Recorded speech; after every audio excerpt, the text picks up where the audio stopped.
यहाँ संग्रहित हैं। मनुष्य की स्मृति का हर एक विचार मेरे गर्भ में स्थित है। इतिहास के हर एक इंसान की पहचान का प्रतिबिंब है यहाँ पर। इस पृथ्वी पर जन्मे हर एक सर्प का विवरण तुम्हें यहाँ मिलेगा। अगर संदेह है तो मेरे पास आकर देख लो।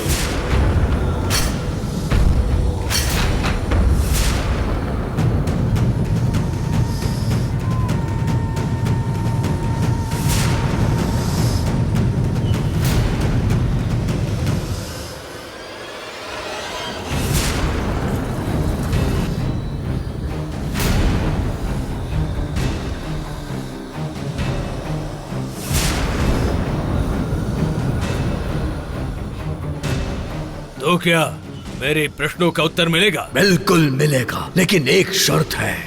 शर्त क्या है वो? तुमको मेरे हर एक जवाब की कीमत चुकानी होगी। ये एक तरीके से शुल्क होगा, या फिर उसे ज्ञान शुल्क समझना। शुल्क देना होगा?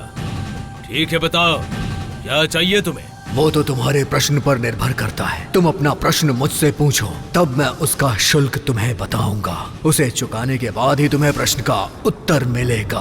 मुझे काल चक्र चाहिए। वो कहाँ है ये जानना है मुझे। उसे हासिल करने का विधान जानना है मुझे। बताओ, तुम जानते हो वो कहाँ है? जानता हूँ। तो फिर बताओ कहाँ है वो, बताओ। उसके लिए मुझे क्या कीमत चुकानी है, बताओ।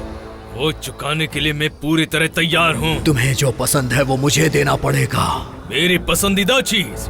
मेरे जीवन में मेरी जीत और मेरे लक्ष्य के अलावा मैंने किसी और चीज को पसंद नहीं किया। उस लक्ष्य को पाने के लिए तुमने बहुत से पाप किए हैं, बहुत सी शक्तियाँ अर्जित की होंगी।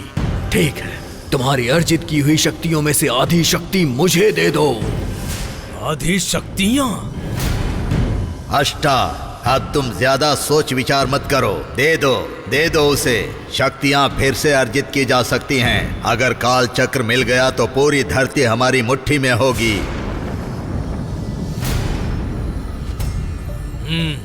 ठीक है पिताजी।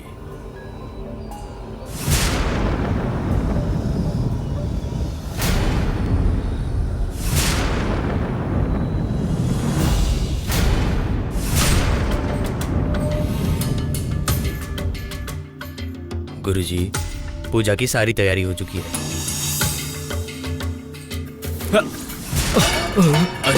क्षमा करें गुरुजी।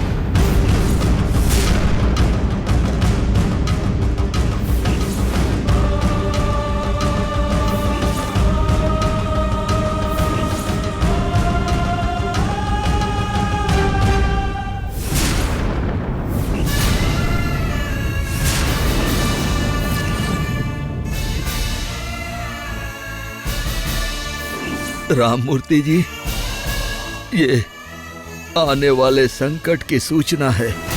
कहीं जननी किसी विपत्ति में तो नहीं है?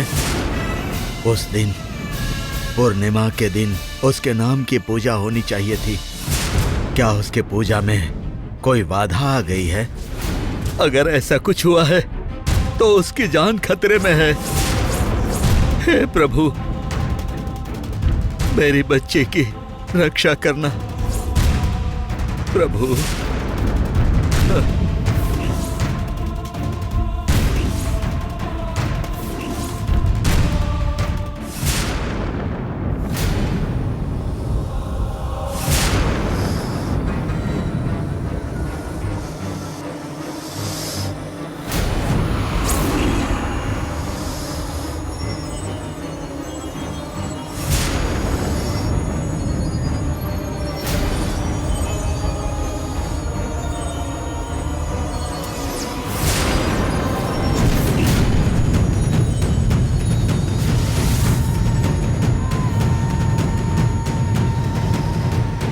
आधी शक्ति दे दी है, मैंने तुम्हारा शुल्क चुका दिया है।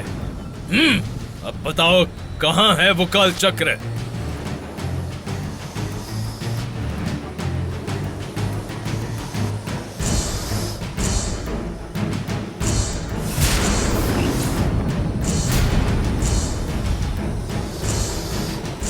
वहाँ है डरावने जंगल की वन देवी का मंदिर। काल चक्र उसके नीचे है।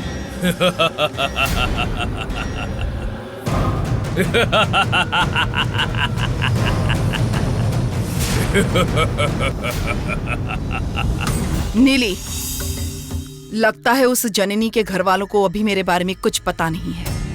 ये राजेश्वरी दिखने में जितनी सॉफ्ट है उतनी सॉफ्ट है नहीं। कहां पर किस चाबी से कौन सा ताला खुल सकता है ये मैं अच्छी तरह से जानती हूँ। मैं होम मिनिस्टर से सिर्फ एक फोन कॉल करवाऊंगी बस। उस जननी के घर वाले इस शहर से ही गायब हो जाएंगे। तुम देखती जाओ। राजेश्वरी, अब मैं बाद में कॉल करती हूँ।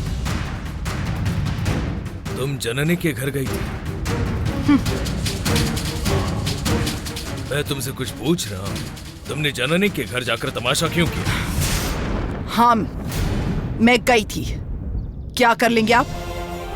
उसने जो कांड किया है उसके लिए उसे फूलों की माला पहनाकर सम्मान करूं? उन्होंने क्या बिगाड़ा है तुम? ये अच्छा है आपका। पूरा शहर जो बात जानता है मुझसे कह रहे हैं कि मेरे कानों में आकर चुपके से कह दो। जानते हैं, विराट को उसी के घर वाले उठाकर ले गए और उसे छुपा कर रख दिया है। विराट क्या कोई बच्चा है जिसे कोई भी उठाकर छुपा सके? तो फिर कहाँ है मेरा बेटा विराट? बताइए। कहीं गया होगा। जवान लड़का है, फ्रेंड के साथ कहीं गया होगा। आ जाएगा वो। ओहो, बस भी करिए आप। बिना जाने कुछ भी बोलते रहते हैं। विराट का फ्रेंड जननी से मिला था। उस जननी ने ही बताया।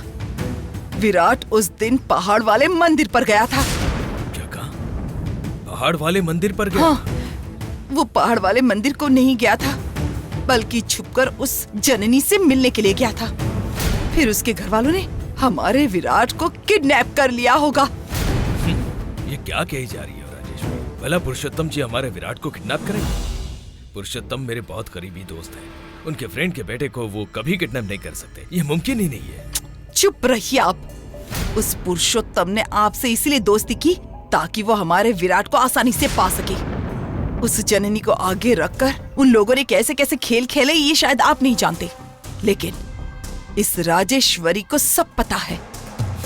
जननी क्या है, कैसी है, ये तुम जान नहीं पाओगे। जननी कितनी मासूम है ये सिर्फ मैं ही जानता हूँ। ऐसा काम करने के लिए जननी अपने सपने में भी नहीं सोची। मेरी मति मारी गई थी जो मैं आपसे बहस करने लग गई। आपसे बहस करने का कोई मतलब नहीं है।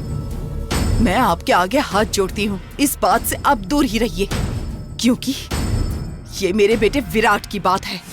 आज शाम तक अगर विराट घर नहीं आया तो उस घर के सारे लोग जेल में जाकर सड़ते रहेंगे। किसी को नहीं छोड़ूंगी, याद रखिएगा आप।